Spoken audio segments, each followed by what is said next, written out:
지난 한 해 국제 정세는 크게 요동쳤습니다. 우크라이나 전쟁으로 지구촌이 진영을 나눠 대립했고 전 세계적인 공급망 문제도 부각됐습니다. 동북아시아에서는 한국, 미국, 일본 대 북한, 중국, 러시아의 신냉전 구도가 더욱 뚜렷해지고 있습니다.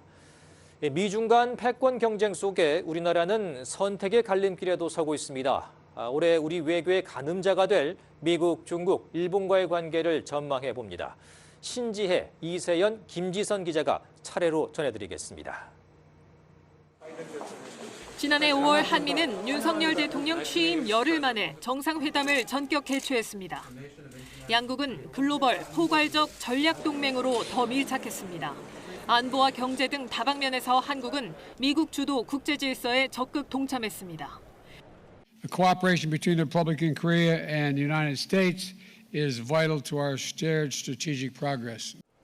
한미 동맹 70주년을 맞는 올해 정부는 안보, 경제, 기술 등 모든 분야에서 전략 동맹을 굳건히 한다는 목표를 추진합니다.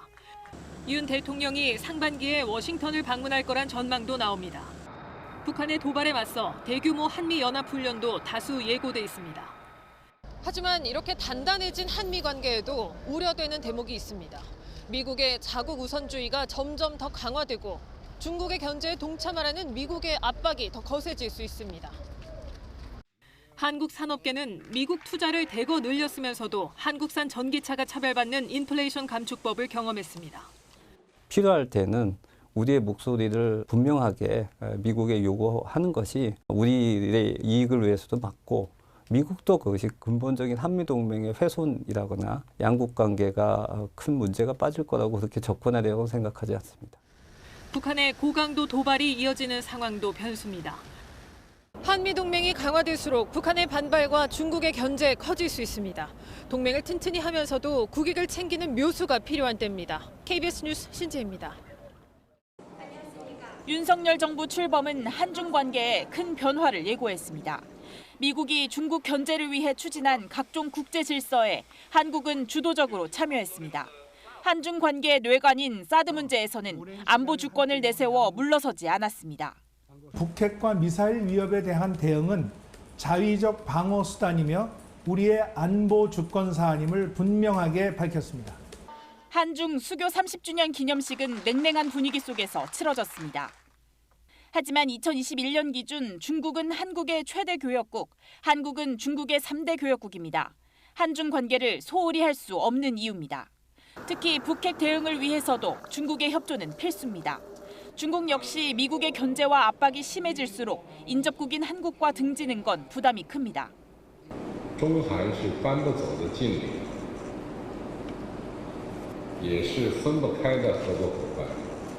탐색전을 마친 양국이 전략적 관계 개선에 나설 거란 전망도 나옵니다. 한국을 중국 편으로 끌어들이는 것이 굉장히 중요한 전략적 과제가 될 수 있거든요. 2023년에는 시진핑 주석의 방한 가능성이 상당히 높아질 수 있다. 이렇게 볼 수 있겠고.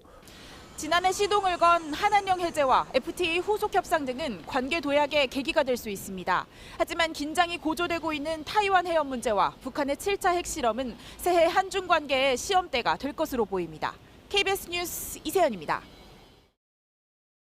한일 관계 현주소는 이곳 평화의 소녀상 앞에서 상징적으로 느낄 수 있습니다. 피해자들을 배제한 채 이뤄진 위안부 합의를 폐기하라며 7년 가까이 농성이 이어지고 있습니다. 윤석열 정부는 출범 직후부터 한일 관계 개선에 시동을 걸었습니다. 지난해 9월 한일 정상이 2년 9개월 만에 회담을 했고 이후 각 급별 교류가 급물살에 탔습니다. 어려움이 있더라도 한일 관계 정상화는 좀 더 강력하게. 북한의 전례 없는 도발은 관계 복원 필요성에 힘을 실었고 미국의 축으로 한미일 안보 협력에 속도가 붙었습니다.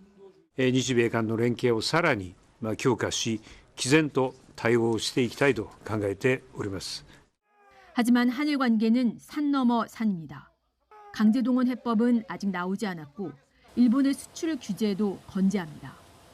일본의 부당한 독도 영유권 주장, 과거사 왜곡, 후쿠시마 오염수 방출 문제 등 난제가 수두룩합니다.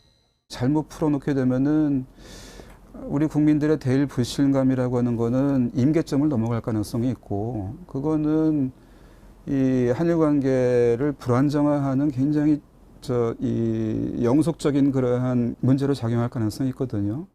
최근 무비자 입국 재개로 양국 교류가 급증하고 있습니다. 국민 간 상호 호감도 높아진다면 관계 개선에 큰 우군이 될 수 있습니다. KBS 뉴스 김지선입니다.